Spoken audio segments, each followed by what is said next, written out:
علی یا علی علی یا علی ادركني يا أبا الحسن يا علي يا علي يا علي يا علي يا علي. دیکھیے اب ایک بس جلدی اس بات کو اور مکمل کر دیا جائے کہ اس دن کرنا کیا. دیکھیے خوشی کا دن ہے، ہر وہ کام اس دن آپ کو کرنا ہے جس کا شریعت میں اجازت دی گئی ہو، جس کی انسانی ضمیر بھی اجازت دی. ایسا کوئی بھی پروگرام جس میں انحراف ہو جو یا ابھی یا آئندہ کبھی شریعت سے متصادم ہونے والا اس کام کو روک دینا. کچھ ہی سال پہلے اسی شہر کراچی میں 3 شعبان ایک شیعہ مومن کے علاقے سے ملحقہ ایک جگہ پر باقاعدہ 3 شعبان کو جشن کے موقع پر بعض حضرات نے ایک سازش کے تحت ایک رقاصہ اور گلوکارہ کو اس پروگرام کے اندر جو بلایا گیا، اور آج کل خاص طور پہ قوال کو ہر جگہ انٹری کروائی جاتی ہے ان کی. تو بہرحال اب دیکھیے لیکن کیا کیا کہ اس علاقے کے لوگوں نے ایک براہ راست امر بالمعروف اور نہی عن المنکر کیا، اس بات کو پریشر دے کے رکوا دیا پہلے مرحلے میں. ایک آدھ دفعہ بھی ایسے پروگرام ہو جائے تو بعد میں باطل اتنا مضبوط ہو جاتا ہے وہ کھاڑا نہیں جا سکتا.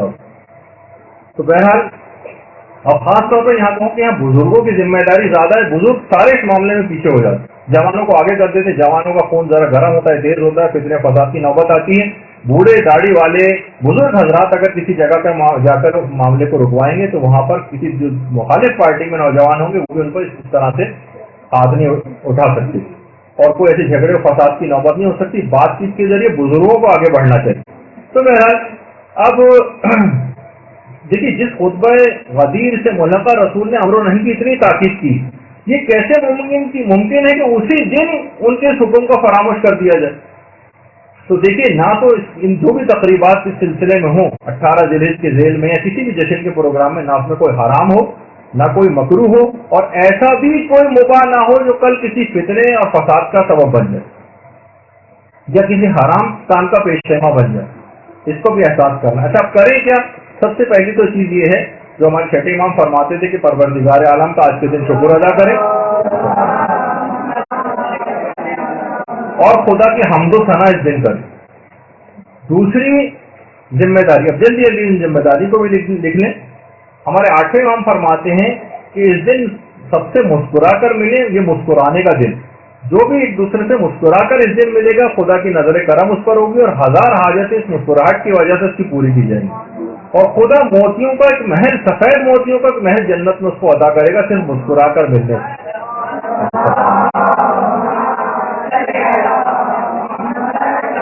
اچھا اس دن کو عید کے دن کے طور پر بھی منانے کی بڑی تاکید آئی. ہمارے 8ویں امام یہ بات ارشاد فرماتے ہیں کہ جو بھی اس دن کو عید کے طور پر منائے گا اس کے مال میں برکت زیادہ خوب ہو جائے گی. اور اس کے علاوہ بچوں کو عیدی اور تحفے تحائف وغیرہ وہ بھی تقسیم کریں. ہمارے 8ویں امام کی سیرت تھی کہ تحائف بہت تقسیم کرتے تھے آج کے روز. اور غدیر کے دن جمع ہو کر جشن منائیں. اس کا جیسے کہ ہم لوگ بھی اس موقع پر یہاں جمع ہیں، خود امیر المومنین نے جو بات اس سلسلے میں ارشاد فرمائی ہے کہ اس دن ایک دوسرے کے پاس جمع ہو تاکہ خدا تم سب کے امور کو آسان فرما دیں، یعنی تمہارے سارے بگڑے کام بن جائیں گے اگر تم ایک دن جمع ہو کر اس جشن کو مناؤ. اور اس کے بعد اگلی جو ذمہ داری ہے وہ یہ ہے کہ مومنین اس دن ایک دوسرے سے عید کی طرح سے ملاقات کے لیے جائیں، جیسے عید وغیرہ میں آپ لوگ جاتے ہیں.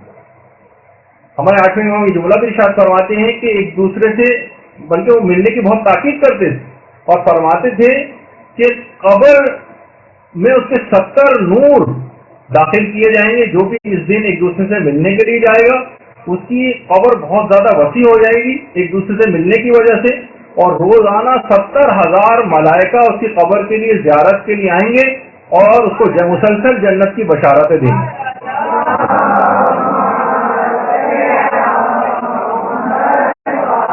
علماء اور مراجع ایک دوسرے سے ملاقات کے لیے جاتے ہیں. یہ آیت اللہ جعفر سبحانی ہے جو آیت اللہ شیخ جواد تبریزی سے ملاقات کے لیے پہنچے. اور اسی طرح سے اس دن زیارت امیر المومنین کی بڑی تاکید. اس دن زیارت امیر المومنین ضرور پڑھی جائے. جو ان کی قبر مبارک پہ براہ راست جا سکے وہ وہاں جا کر اس زیارت کو انجام دے، اور جو وہاں نہیں پہنچ سکتا وہ اپنے وطن میں بھی رہ کر اس زیارت کو پڑھ سکتا ہے. اور خاص طور پر زیارت امین اللہ کی بھی خاص طور پر بڑی تاکید ہے. اور روایت میں کہ 60 سال کے گناہ اس کے معاف ہو جاتے ہیں.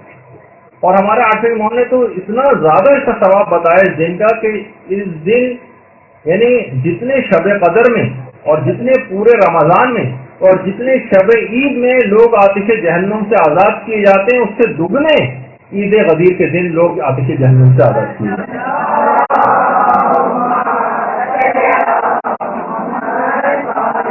اور ایک 2 رکعت کی نماز جو کہ ہم نے اس پہ اپنے فیس بک کے اکاؤنٹ میں بھی جو ہے لگائی تھی، وہ اس دن کی نزدیک آدھے گھنٹہ پہلے اس کا ٹائم ہے تقریباً زور سے، لیکن جو اس وقت نہیں پڑھ سکے وہ اب بھی پڑھ سکتے ہیں اس کو، اور جو اب نہ پڑھ سکیں وہ اگلے دن یا بہرحال کسی نہ کسی عنوان سے اس نماز کو پڑھ ہی لیں. کہ اگر اس طریقے سے جو اس کے اندر لکھا ہوا ہے کہ 2 رکعت کی نماز اگر کوئی پڑھ لے گا تو چھٹے امام کے جملہ ارشاد فرماتے ہیں کہ اسے 1 لاکھ حج اور 1 لاکھ عمرے کا ثواب دیا جائے. 1 لاکھ حج اور 1 لاکھ عمرہ. اب اتنا وقت نہیں اس کے اندر، آپ فیس بک پہ جا کے اس کا طریقہ دیکھ سکتی ہیں، وقت بہت ختم ہوتا جا رہا ہے. اور اسی طریقے سے آج کے دن کے روزے کا بڑا ثواب ہے، اور بہت سی روایت میں 60 مہینوں کے روزے یا 60 سال کے روزوں سے افضل قرار دیا گیا ہے. بہت سی روایت میں 100 مقبول حج اور 100 مقبول عمروں کا ثواب. اور ایک روایت جو ابھی آپ کے سامنے چھٹے امام کی، اس میں عید غدیر کا روزہ دنیا کی عمر کی مقدار کے روزے کے برابر، یعنی اگر انسان دنیا کی عمر کے برابر زندہ رہے اور تمام دن روزہ رکھے تو غدیر کے دن روزہ رکھنے کا ثواب اس شخص کو اتنا ہی دیا جائے. تو بہرحال روزے کے حوالے سے ہے. اچھا، پھر اس دن خوشبو لگانے کی بڑی تاکید آئی ہے. اس دن جو ہے آپ لوگوں کو افطاری کروائیں، اور ابھی کچھ آپ کو تبرک بھی ملے گا انشاءاللہ اس کے بعد. تو جو روز مستحب روزے سے ہیں خواتین، آپ چاہیں تو ایک دوسرے کو افطاری طرح سے بھی کروا سکتی ہیں، تبرک کھلوا کر وہ ثواب مل جائے گا. اور اہل بیت کے دشمنوں پہ آج کے دن لعنت کریں. اور ایک اور چیز جو آپ کے انٹرسٹ کی کافی ہوگی، نیا لباس پہنے. اگر نیا لباس ممکن نہ ہو تو صاف ستھرا لباس. آج اللہ شیخ جواد تبریزی تو تاکیدی مستحب سمجھتے تھے نیا لباس بنانے کو آج کے روز، اور ایک دوسرے کو مومنین مبارکباد دیں. اور یہ کہہ کر مبارکباد دیں، کچھ تو مفاتی کے اندر بھی طریقے ہیں، لیکن الحمدللہ الذی جعلنا من المتمسکین بولایت امیر المومنین والائمۃ علیہم السلام، یہ کہہ کر ایک دوسرے کو مبارکباد دیں. اور آج کے دن صدقہ دینے کی بھی بڑی تاکید آئی. 1 درہم یا 1 روپیہ صدقہ دینا آج 2 لاکھ درہم یا 2 لاکھ روپے دینے کے برابر، اتنا زیادہ ثواب. آج کے دن کثرت کے ساتھ درود پڑھنے کی بڑی تاکید آئی ہے.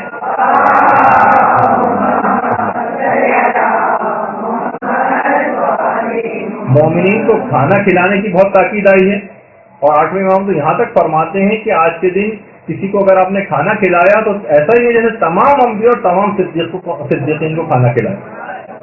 اور بہت سی روایات میں غسل کرنے کے متعلق بھی کہا گیا ہے، اور خاص طور پر اپنے اہل و عیال مومنین کے حاجت روائی کے بھی متعلق کہ مومنین کی انسان آج کے دن حاجت روائی کرے.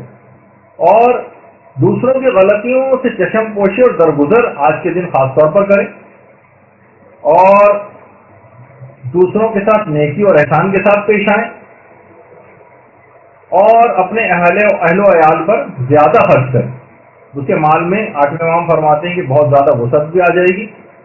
اور تحفے دینے میں خاص طور پر وہ تحفے جو ہمارے 8ویں امام بھجوایا کرتے تھے اپنے خاص اصحاب کو، ان میں نئے کپڑے ہوتے تھے، جوتے ہوتے تھے اور انگوٹھیاں ہوتی تھیں، یہ بھجواتے تھے. اور اس سلسلے میں بڑے پیمانے پر بھی پروگرامز کرنے چاہیے. باقاعدہ ایسے سیمینار ہوں، ایران میں تو ہوتے ہیں، یہاں پہ بھی زیادہ ہونے چاہیے. ایسے ورکشاپس ہوں، ایسے علماء کے خطابات ہوں کہ جو کہ عام طور پر ان جگہوں پر ہوتے ہیں. اور کچھ والدین کے لحاظ سے بھی ذمہ داریاں ہیں کہ کم سے کم مائیں اس دن اچھا سا کھانا جو جن سے بچے اور گھر والے شوق سے کھائیں، ایسے کھانوں پکا کے رکھیں تاکہ ان کو خوشی کا ایک احساس ہو. اور گھر کی تزئین و آرائش کے لحاظ سے بھی آج کی خصوصیت کہ گھر کو اپنے آرائش دیں تاکہ پتہ چلے کہ آج عید غدیر کا دن. اسی طرح سے بچوں کو خاص طور پر تیار کرنا، ان کو اچھا لباس پہنانا.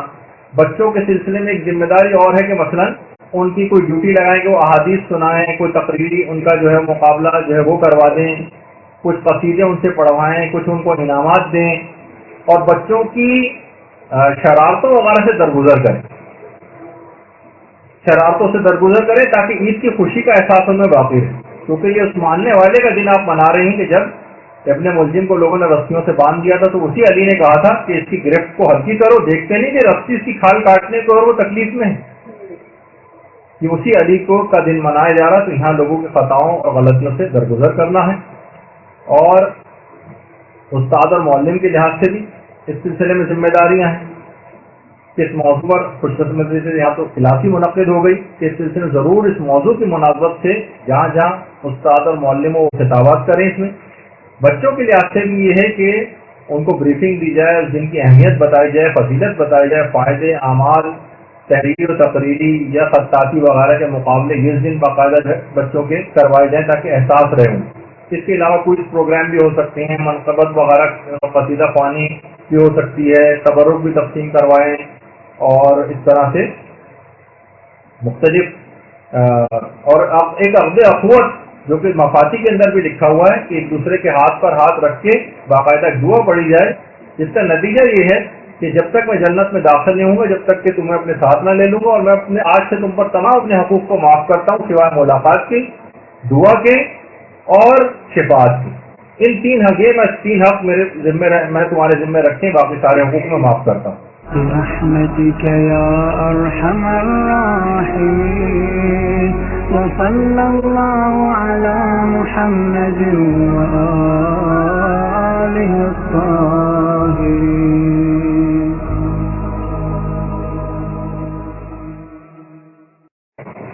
غدیر فقط ایک تاریخی واقعہ نہیں ہے بلکہ ایک عقیدے کا نام. غدیر گلشن توحید کے غنچوں کو سیراب کرنے والا پانی ہے. 1400 سال سے محبان اہل بیت غدیر کے اس بابرکت پانی کو شجر ولایت کی جڑوں میں چھڑکتے ہیں اور وہاں سے عقائد حقہ کے ہرے بھرے پودوں اور محبت اہل بیت کے خوبصورت پھولوں کو پروان چڑھاتے ہیں. اور امیر المومنین علیہ السلام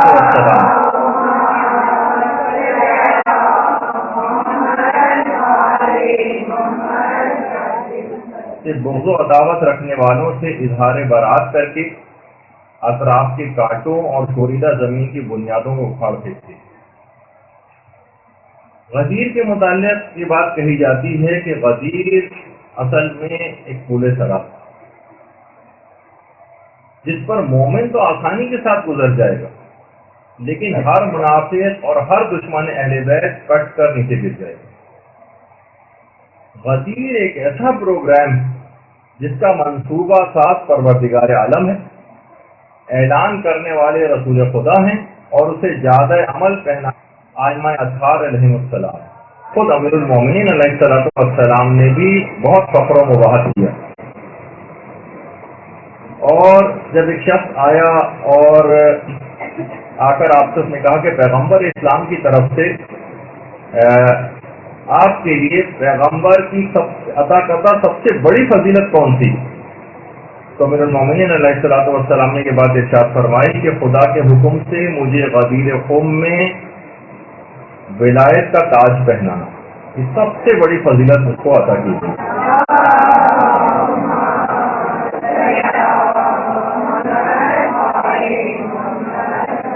باقاعدہ کتاب سلیم بن قیس الہلالی ان کی اس کتاب کے اندر بھی حدیث نمبر 60 کے ذیل میں یہ روایت جو ہے بیان کی گئی. اور کتاب سلیم بن قیس الہلالی کا اردو ترجمہ بھی اسرار آل محمد کے نام سے ہو چکا.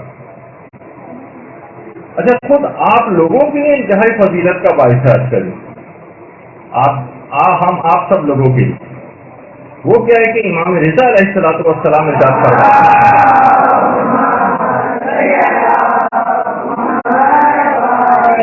کہ امیر المومنین کی ولایت کو قبول کرنے والوں کی مثال آدم کے سامنے فرشتوں کے سجدہ کرنے کی مانند، اور جنہوں نے روز غدیر آپ کی ولایت کا انکار کیا ان کی مثال شیطان کی تھی ہے کہ جس نے آدم کے سامنے سجدہ کرنے سے انکار کر دیا. یعنی ہم آپ لوگ جو کہ مولا کے کہ ولایت کے اوپر عقائد مکمل طور پر ایمان رکھتے ہیں، ان کی مثال آدم کو سجدہ کرنے والے فرشتوں کی مانند قرار دی گئی۔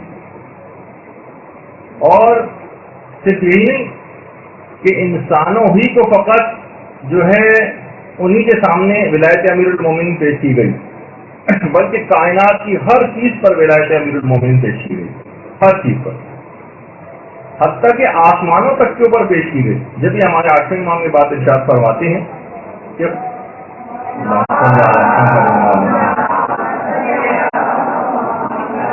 خدا نے آسمان والوں پر غدیر کے دن جب ولایت پیش کی تو 7ویں آسمان نے سبقت کی، 7ویں آسمان تو پروردگار نے اسے اپنے فرش کے لیے مزین فرما دی۔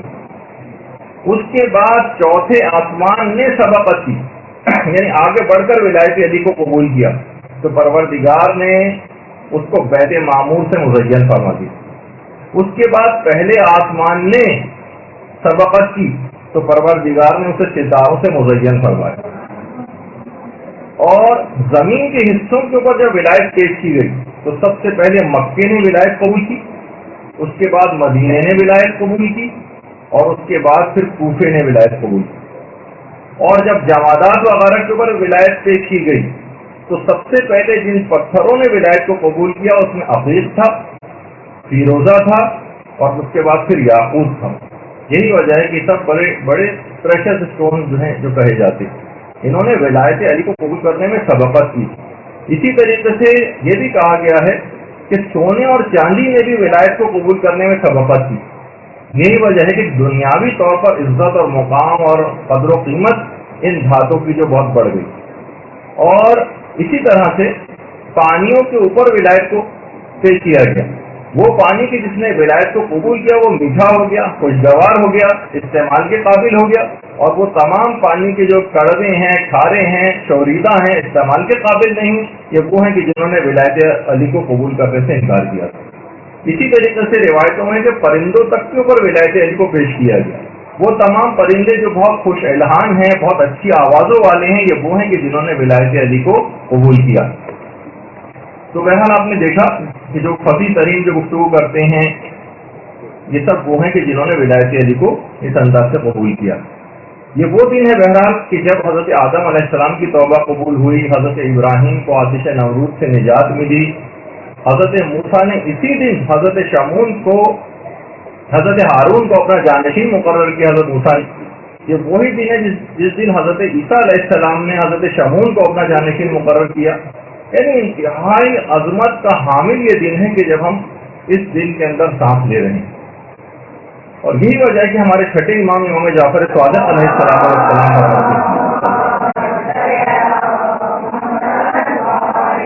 امام فرماتے ہیں کہ شاید کوئی یہ گمان کرے کہ خدا نے غدیر سے زیادہ بھی کسی اور دن کو محترم قرار دیا ہے، نہیں، خدا کی قسم نہیں، نہیں، خدا کی قسم نہیں، نہیں، خدا کی قسم نہیں۔ یہ وہ امام ہے کہ جس کا لقب ہی صادق ہے۔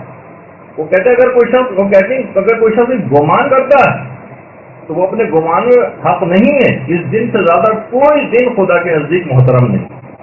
اور روایتوں میں یہ بات بھی آئی ہے کہ قیامت کے دن 4 دنوں کو دلہنوں کی طرح سے بارگاہ خداوندی میں پیش کیا جائے گا۔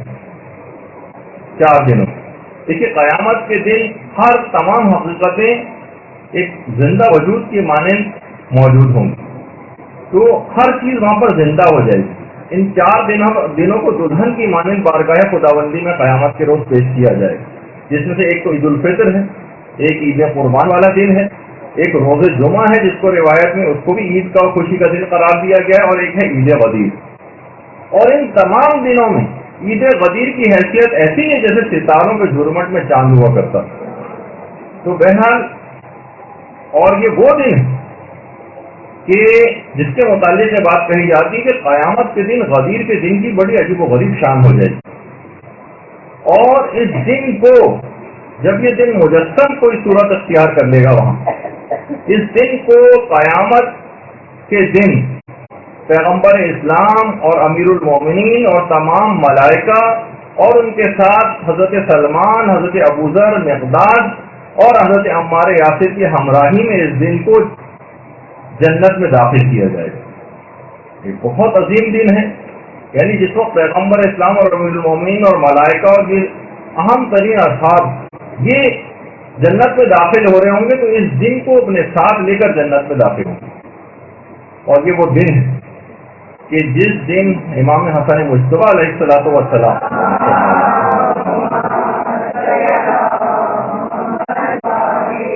امام حسن کے گھر جشن منایا جاتا تھا، اور خود امیر المومنین علیہ السلام بھی اس جشن میں تشریف لے جاتے تھے۔ اس جشن میں مہمانوں کی خوب پذیرائی ہوا کرتی تھی، خاطر مدارت ہوا کرتی تھی، اور یہ وہی دن ہے کہ جس کے متعلق آٹھ امام جملہ ارشاد فرماتے ہیں کہ آج کے دن ملائکہ شیعوں کے لیے مسلسل استغفار کرتے تھے۔ اور بڑی عجیب و غریب شان آج کے دن کی 18 ذی الحجہ کے دن روایات میں ملتا ہے کہ جنت کے جو پرندے ہیں وہ جنت کی نہروں میں خود کو ڈبوتے ہیں آج کے دن، اور پھر اس کے بعد مجھ کو عنبر پر لوٹتے ہیں، اور اس کے بعد ملائکہ کے اوپر مجھ کو عنبر کو چھڑکتے ہیں۔ بڑا عجیب و غریب آج کا دن۔ دیکھیے کیوں نہ ہو یہ عظیم دن کہ ولایت علی کے بغیر جنت میں داخلہ ناممکن، ولایت علی کے بغیر جنت میں داخلہ قطعاً ناممکن ہے۔ بہت سارے سلسلے میں واقعات وغیرہ بھی بیان کیے گئے ہیں، جو کہ ابھی آگے چل کر ہو سکتا ہے کہ ہم اپنی گفتگو میں ذکر بھی کریں۔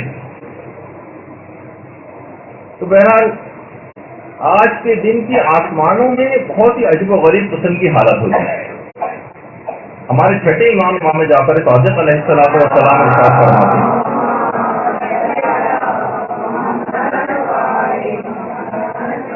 کہ غدیر کے دن کو آسمانوں میں عہد معہود کے نام سے یاد کیا جاتا ہے، اور یہ بھی چھٹے امام جملہ ارشاد فرماتے ہیں کہ عید غدیر زمین والوں سے زیادہ آسمان والوں میں مشہور، زمین سے زیادہ آسمان والوں میں۔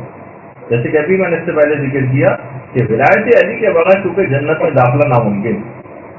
ایک عالم گزرے ہیں ہمارے، بہت تبلیغ کے لیے مختلف گاؤں دیہات وغیرہ جایا کرتے تھے، وہ کہنے لگے جب ایک دفعہ میں ایک گاؤں میں گیا تو وہاں میں نے دیکھا کہ بہت ہی شاندار ایک بزرگ تھے،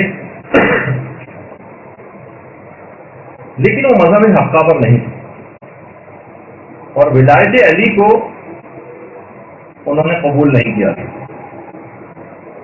تو کہنے لگے کہ میں بہت دن وہاں پر اس گاؤں کے اندر مہمان رہا، لیکن میں ان کو مذہب حق قبول کرنے کے لیے قائل نہیں کیا۔ میں اپنے گاؤں واپس آ گیا، لیکن اتنی نورانی کی شخصیت تھی، میں بڑا افسوس کرتا رہا کہ کم سے کم ان کی اتنی بوڑھے اور بزرگ ہو گئے ہیں، مجھے کم سے کم پیغام حق ان تک پہنچا دینا چاہیے تھا۔ کہہ رہے ہیں کہ بہرحال مجھے بڑا افسوس ہوا، مجھ سے رہا نہیں گیا، میں اپنے شہر سے دوبارہ اسی گاؤں میں واپس گیا کہ نہیں، مجھے پیغام حق کو ان کو پہنچانا، اتنی نورانی شخصیت ہے ان کی کہ اگر یہ ولایت علی قبول کر کے یہ بغیر دنیا سے چلے گئے تو بڑا نقصان ہوگا۔ کہہ رہے ہیں میں جب ان کے گاؤں میں پہنچا تو دیکھا کہ اور سنا جا کر لوگوں سے پتہ چلا وہ بزرگ انتقال کر گئے۔ مجھے بڑا افسوس ہوا، میں نے ان کے بیٹوں سے کہا کم سے کم مجھے ان کی قبر پر ہی جا کر پہنچا دیں۔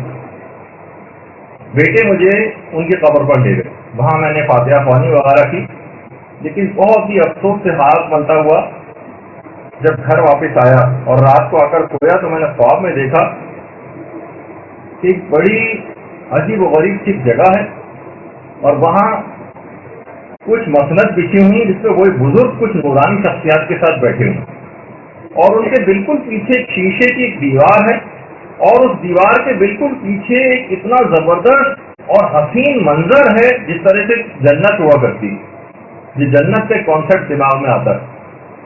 ان بزرگ نے مجھے دیکھا اور مجھے اپنے پاس بلایا اور کہا کہ آپ کی جو پریشانی میرے متعلق تھی وہ بالکل وجہ تھی، لیکن میرے دل میں محبت اہل بیت پائی جاتی تھی، تو یہاں پر قبر میں میرے لیے اس بات کا، یہ جو اطراف میں آپ کو بیٹھے ہوئے نظر آ رہے ہیں یہ ملائکہ ہیں جو مجھے ولایت علی کی تعلیم دے رہے ہیں، اور جب میں اس ولایت علی کی تعلیم کو مکمل کر لوں گا تو شیشے کے پیچھے جو جنت نظر آ رہی ہے میں اس میں چلا جاؤں گا.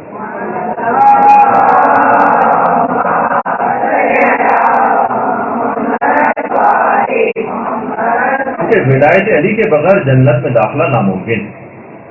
اور ایک واقعہ وہ ہے کہ جو کہ ہم نے موت کی جب ہماری گفتگو ہوئی تھی اس میں بھی سنایا تھا آیت اللہ سید محمد حسین طباطبائی کا. بیچ میں ذکر آ گیا تو میری بات یاد آ گئی تو ذکر کرتا ہوا جا رہا ہوں. اگرچہ بیچ میں اس کا آنا نہیں تھا ذکر, لیکن بہرحال کہ آیت اللہ محمد حسین طباطبائی براہ راست اپنا یہ واقعہ سنا رہے. کہہ رہے میں چھوٹا تھا اس زمانے میں, جوانی کا بالکل ابتدائی دور تھا. ہم جس علاقے میں رہا کرتے تھے وہاں ایک آفندی قبیلہ رہا کرتا تھا جو مذہب اہل بیت پر نہیں تھا. اس میں سے ایک بوڑھی عورت کا انتقال ہو گیا.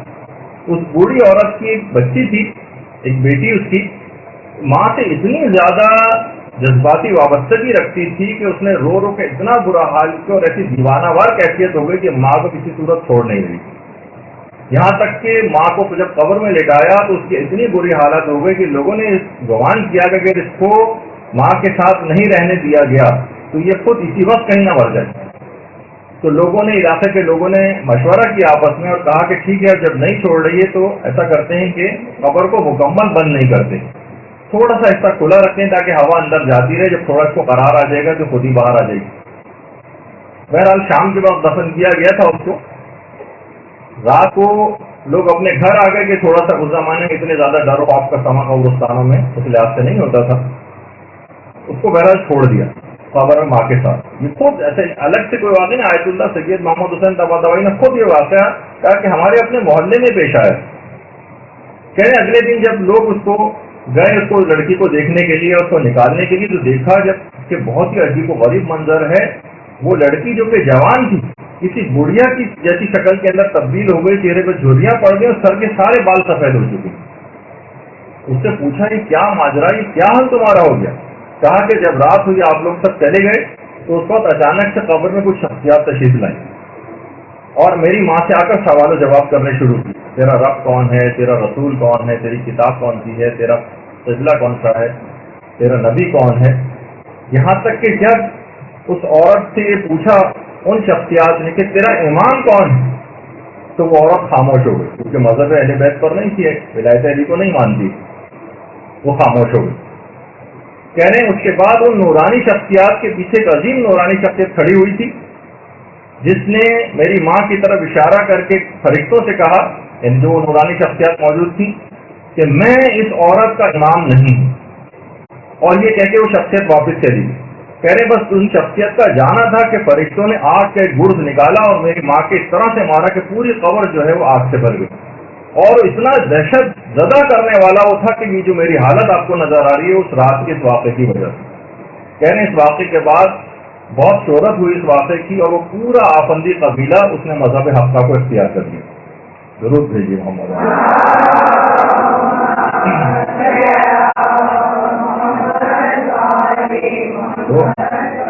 اس اعلان ولایت کو قبول کیے بغیر جنت میں داخلہ ناممکن ہے اور عذابوں کا سلسلہ قبر ہی کے ساتھ شروع ہو جاتا ہے جو امیر المومنین کی ولایت کا دل سے اقرار نہیں کرے. تو ابھی ہم جو گفتگو کر رہے تھے کہ غدیر کے دن کی آسمانوں میں بڑی شہرت, اور یہ بھی ہمارے 8ویں امام یہ جملہ ارشاد فرماتے ہیں کہ غدیر کا وہ دن ہے کہ جس دن خدا جبریل امین کو بیت معمور کے سامنے اپنی کرامت کی تختی نصب کرنے کا حکم دیتا. جبریل امین کو بیت معمور کے سامنے اپنی کرامت کی تختی لگانے کا حکم دیتا. پھر جبرائیل اس کے پاس جاتے ہیں اور تمام آسمانوں کے ملائکہ وہاں آ کر جمع ہو جاتے ہیں اور پیغمبر اسلام اور امیر المومنین کی مدح و ثنا شروع کرتے ہیں اور ائمہ اطہار کے شیعوں اور ان کے دوستوں کے لیے استغفار کرتے ہیں. باقاعدہ عوالم العلوم میں شیخ عبداللہ بحرانی نے اس روایت کو نقل کیا کہ امیر المومنین اور ائمہ اطہار کے شیعوں اور ان کے دوستوں کے لیے استغفار کرتے ہیں. اور روایات یہ بات بھی آئی ہے کہ عید غدیر کے دن ملائکہ شہزادی فاطمہ الزہرا سلام اللہ علیہا